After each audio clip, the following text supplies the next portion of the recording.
Alors les indices après la pandémie sont aujourd'hui, tous les feux sont au vert, à l'exception du secteur de l'aéronautique qui enregistre moins 14% par rapport à l'an dernier, lorsque au niveau mondial nous sommes moins de 75%. Tout le reste des secteurs industriels ont retrouvé le rythme d'export et de production que nous avons connu en 2019. Donc, alhamdoulilah, nous ne sommes pas sortis de cette pandémie, donc restons prudents, mais alhamdoulilah, tout se passe bien. Nous avons le plaisir de participer aujourd'hui à la Fondation diplomatique.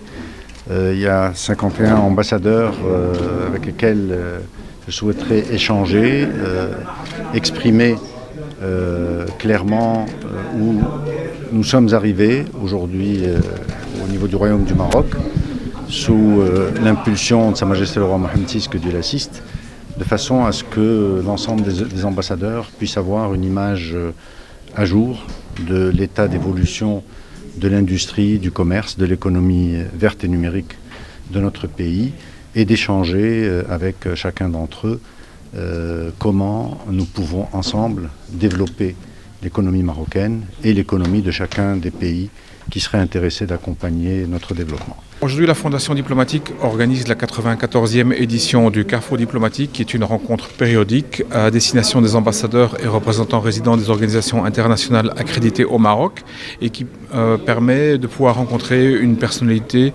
du Maroc, en l'occurrence aujourd'hui le ministre Moulay Hafid El Alami. Durant cette rencontre, qui est mixte, présentiel et par vidéoconférence, les ambassadeurs ont la possibilité de pouvoir aborder différents sujets d'actualité qui sont de la compétence de l'invité.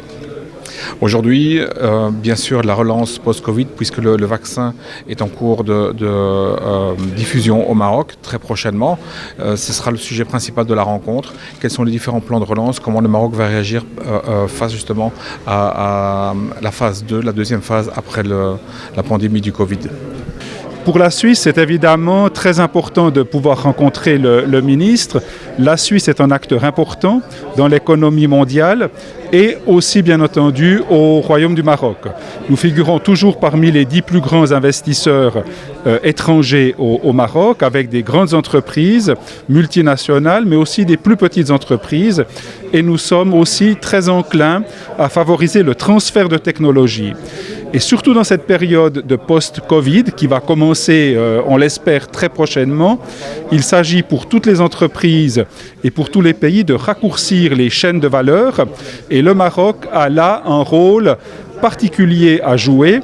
Le Maroc peut être un pont entre l'Europe et l'Afrique, ce qu'elle est déjà géographiquement.